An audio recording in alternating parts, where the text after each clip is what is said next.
पता है आपको कहाँ पर मौजूद हूँ? इस इलाके को विले पार्ले कहते हैं। वो पार्ले जी की जो सबसे पहली फैक्ट्री थी ना, वो इसी विले पार्ले में बनी थी। और 2014 और 19 में बीजेपी के जो पराग थे वो यहाँ से जीते थे। फिर 19 में शिवसेना के साथ लड़कर बीजेपी के को जो है यहाँ पर 61% वोट मिला था। लेकिन इस बार बीजेपी के जो पराग है, पराग अलवानी, उनका मुकाबला उद्धव गुट के संदीप नाइक से है। बीजेपी वर्सेस शिवसेना यहाँ पर उद्धव गुट विले पार्ले में। लेकिन महाराष्ट्र में जो समीकरण बन रहे हैं उस पर बात करने के लिए हमारे साथ भारतीय जनता पार्टी से राष्ट्रीय प्रवक्ता शिवम त्यागी जुड़ गए हैं। उद्धव सेना या ये कहिए शिवसेना उद्धव गुट से हमारे साथ संजय गुप्ता जुड़ चुके हैं।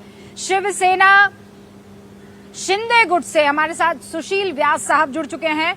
South India Muslim personal law board के राशिद साहब हमारे साथ जुड़ चुके हैं। और उत्तराखंड मदरसा बोर्ड के चेयरमैन मुफ्ती शमून कासमी साहब भी हमारे साथ जुड़ चुके हैं। आप सभी का बहुत बहुत स्वागत है। शिवम त्यागी, मैं शुरुआती 40 सेकंड आपको दे रही हूं।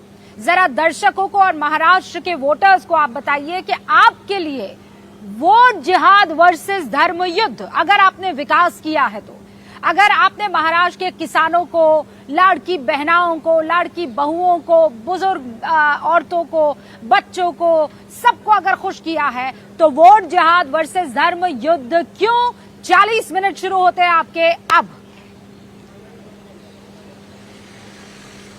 रुबिका जी, वोट जिहाद के सामने धर्म युद्ध इसलिए क्योंकि जिस तरीके से महाराष्ट्र को जिहाद के नाते चलाने की कोशिश की जा रही है, ये एक लोकतांत्रिक देश में नहीं हो सकता। लव जिहाद, लैंड जिहाद, वोट जिहाद, इलेक्शन जिहाद, फतवा जिहाद। महाराष्ट्र क्या मतलब जिहाद से चलेगा या बाबा साहब के संविधान से चलेगा? महाराष्ट्र में मतलब क्या कल ये सरकार में जो कि नहीं आएंगे तो मतलब हर चीज के लिए जिहाद करेंगे, फतवा करेंगे?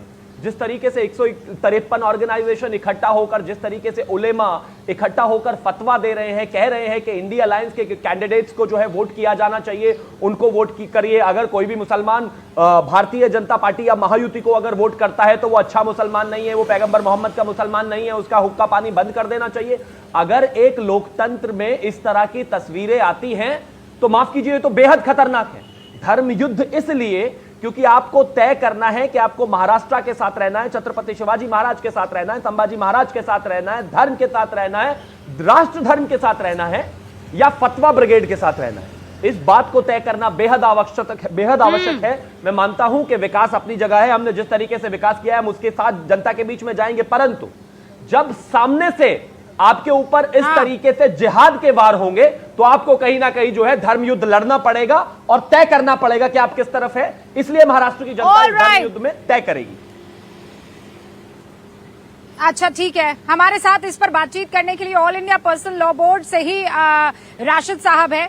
राशिद साहब, जरा ये बताइए ना कि आप यानी all India Muslim personal law board के प्रवक्ता हैं, तो मैं ये मानकर चल रही हूँ कि आप उसे रिप्रेजेंट कर रहे होंगे। राशिद साहब, किस हैसियत से कोई शख्स ये कह सकता है कि जो लोग हमें पसंद नहीं है, अगर तुम उन्हें पसंद करोगे तो तुम्हारा हुक्का पानी बंद हो जाएगा?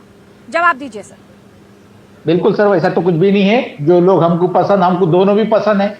कौन बताए कि अरे भाई ये दो सब इंडियन है, जो भी इलेक्शन लड़ा वो भी इंडियन है, चाहे वो बीजेपी से लड़ो चाहे तो कांग्रेस से लड़ो, वो भी सब इंडियन है। हाँ, सिर्फ जो मुद्दे हमारी जो सुनता है, हमको साथ लेके चलता है, रिजर्वेशन की हमारी बात करता है, मराठों की रिजर्वेशन की अगर बात करता है, वहां के महाराष्ट्र के विकास के लिए बात करता है, वहां को सबको लेके चलने। जैसा अभी सीएम जी बोले कि वोट जिहाद क्या है बाबा जी?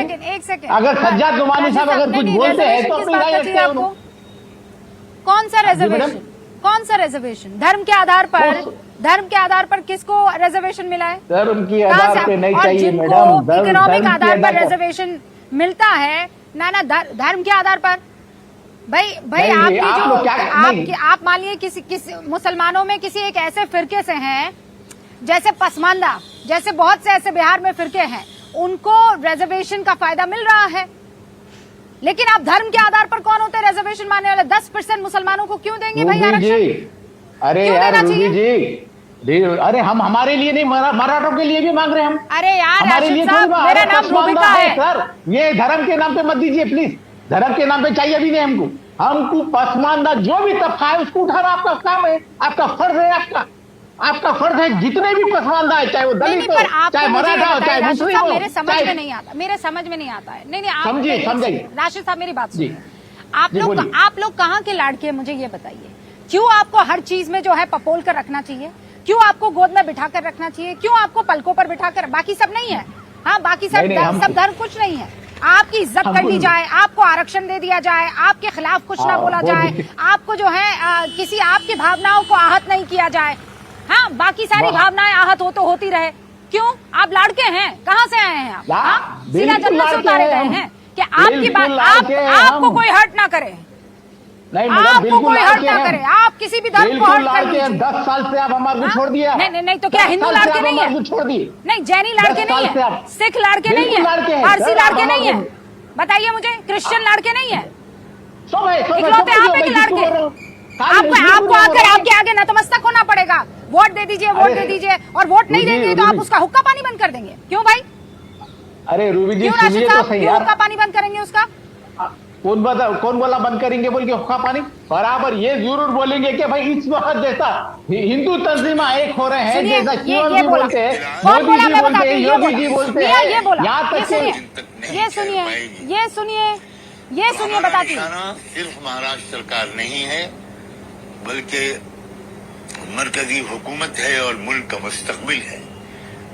और अगर महाराष्ट्र में उनको शिकस्त हो गई तो इत्तलात के मुताबिक दिल्ली सरकार भी बहुत दिन तक नहीं ठहर पाएगी। हाँ, ये कौन है भाई?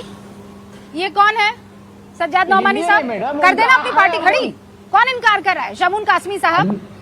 नहीं, मैं आपको बताती हूँ, हुक्का पानी बंद वाली भी बात बता देती हूँ। बताइए, आप क्यों परेशान हो रहे हैं? हुक्का पानी बंद, हाँ, मैं अभी निकाल दूँ। बिल्कुल सही बोल रहे हैं तो भी बिल्कुल सही बोल रहे हैं। जब सब दूसरे एक होते हैं, दूसरी कम्युनिटी एक होते, तो हम क्यों एक ना हो?